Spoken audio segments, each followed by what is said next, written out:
Hi friends, welcome back to Lalli and Poni YouTube channel. మీకు ఈరోజు వరలక్ష్మి వ్రతం నేను ఎలా చేసుకున్నానో చూపించేస్తున్నాను. వెనకాల బ్యాక్ డ్రాప్ చూసారా, క్లాత్ అది నేను క్లాత్ వేసుకున్నాను బ్యాక్ సైడు.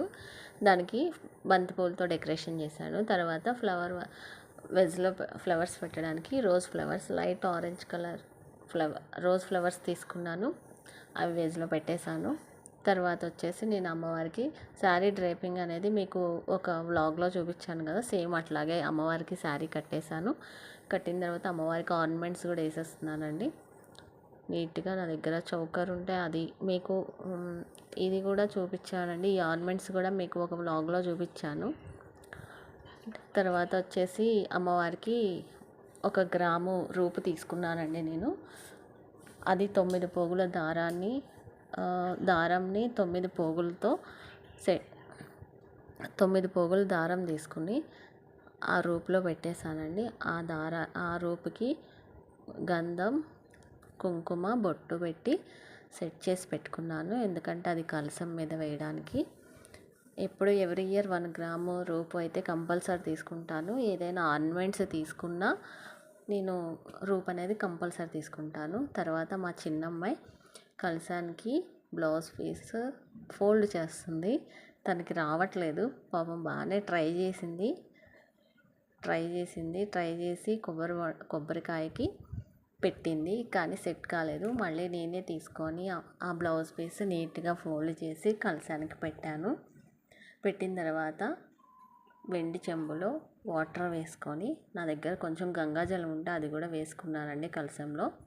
వేసుకున్న తర్వాత మామిడాకులు నీట్గా ఫ్లవర్ టైప్లో కొబ్బరికాయ చుట్టూ పెట్టేశాను. నీట్గా సెట్ చేసుకొని ఆ కొబ్బరికాయకి బ్లౌజ్ పీస్ పెట్టాను కదండి, అది తీసి ఆ చెంబు మీద నీట్గా సెట్ చేసుకున్నాం. మామిడాకులు ఫ్లవర్ లాగా వచ్చేటట్టు నీట్గా సెట్ చేశాను. నీట్గా చుట్టూ సెట్ చేసుకున్న తర్వాత కలశానికి మనం ఫస్ట్ గంధం రాసి బొట్టు పెట్టుకోవాలండి. మా చిన్నమ్మాయి నేను పెడతా అని గొడవ చేస్తుంది. సో పెట్టమన్నాను. తనే నీట్గా రౌండ్గా పెట్టింది, గంధం పెట్టింది. తర్వాత దాని మీద కుంకుమ పెట్టింది. కలశానికి గాజులు కూడా గ్రీన్ కలర్ బ్యాంగిల్స్ తీసుకున్నాను. గాజులు కూడా అమ్మవారికి వేసేసానండి.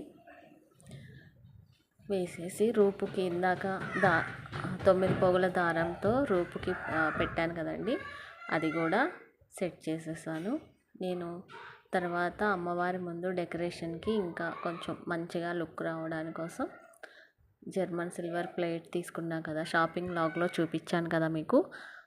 అది తీసుకొని దాంట్లో వాటర్ వేసి, ఇత్తడిది అమ్మవారిది విగ్రహం ఉంటే నా దగ్గర చిన్నది, అది పెట్టి చుట్టూ బంతిపూలు పెటల్స్ వేసానండి. నీట్గా అందంగా కనిపిస్తుంది కదా అమ్మవారు. అది నీట్గా పెటల్స్ అన్నీ నీట్గా విడదీసి బంతిపూలు వేశాను. నాకు ఎక్కువ ఫ్లవర్స్ కూడా దొరకలేదండి, వర్షం పడడం వల్ల ఇక్కడ ఏమీ దొరకలేదు. అయినా సరే ఎక్కువగానే బంతిపూలు తెచ్చుకున్నాను. తర్వాత కలర్ఫుల్ చామంతులతో అమ్మవారి ముందు డెకరేషన్ చేశాను. వైలెట్ కలర్ చామంతులు, వైట్ కలర్ చామంతులు తీసుకొని డెకరేషన్ చేశాను. చూసారా, ఫైనల్లీ లుక్ చూసేసారా అమ్మవారి ముందు. తర్వాత అమ్మవారి ప్రసాదాలు చేశాను నేను. బూరెలు, గారెలు, దద్దోజనం, రవ్వ లడ్డు, రవ్వ కేసరి, పరమాణం, వడపప్పు, చలిమిడి, పులిహోర, మొత్తం 9 నైవేద్యాలు పెట్టాను అమ్మవారికి. ఫ్లవర్స్ ఒక ప్లేట్లో పెట్టుకున్నాను. ఫ్రూట్స్ కూడా ఒక 3 రకాల ఫ్రూట్స్ పెట్టుకున్నానండి. తర్వాత ప్రమిదలకి బొట్టు పెట్టేసి నేను పూజ స్టార్ట్ చేసేసాను.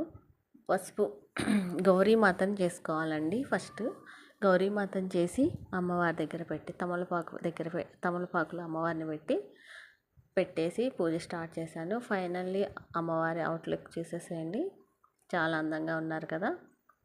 అది green colour and maroon colour sari అండి. నేను పూజ చేస్తుంటే మా అమ్మాయి వీడియో తీస్తుంది. మా చిన్నమ్మాయి, నేను, పెద్ద పాప కూర్చొని పూజ చేసుకున్నాం ముగ్గురు. నేనే అమ్మవారి అష్టోత్తరాలు చదివేసుకున్నాను. అమ్మవారికి శారీ, గాజులు, తాంబూలం పెట్టేసి అమ్మవారికి అష్టోత్తరాలు చదివేసుకొని తర్వాత వరలక్ష్మి వ్రత కథ కూడా చదువుకున్నానండి. ఈ పూజ చేస్తే నాకైతే చాలా మంచిగా అనిపిస్తుందండి. ఎవ్రీ ఇయర్ కూడా అమ్మవారి పూజ చేసుకోవడం వల్ల నాకు ఎప్పుడు కూడా మంచే జరిగింది. అందుకే ఎప్పుడు నేను ఎవ్రీ ఇయర్ వరలక్ష్మి వ్రతం రోజు కంపల్సరీ పూజ చేసుకుంటాను, కథ చదివేసుకుంటాను. తర్వాత మా అమ్మాయి చూసారా పక్క నుంచి అల్లరి చేస్తుంది, చిన్నమ్మాయి. అమ్మవారి వ్రతం కథ అయిపోయిన తర్వాత హారతి ఇచ్చేసి మొత్తం 9 మందికి పసుపు బొట్టు పెట్టేస్తానండి. కానీ ఈ ఇయర్ నాకు 15 మంది అయ్యారు. సో ఫైనల్గా పూజ అయిపోయింది. కొబ్బరికాయ కొట్టేసి హారతి ఇచ్చేసాను. ఈవినింగ్ కూడా సేమ్ పూజ చేసుకొని లలితా సహస్రనామాలు చదువుకుంటానండి. మొత్తం ఒక 5 ముత్తైదువులు వచ్చేసి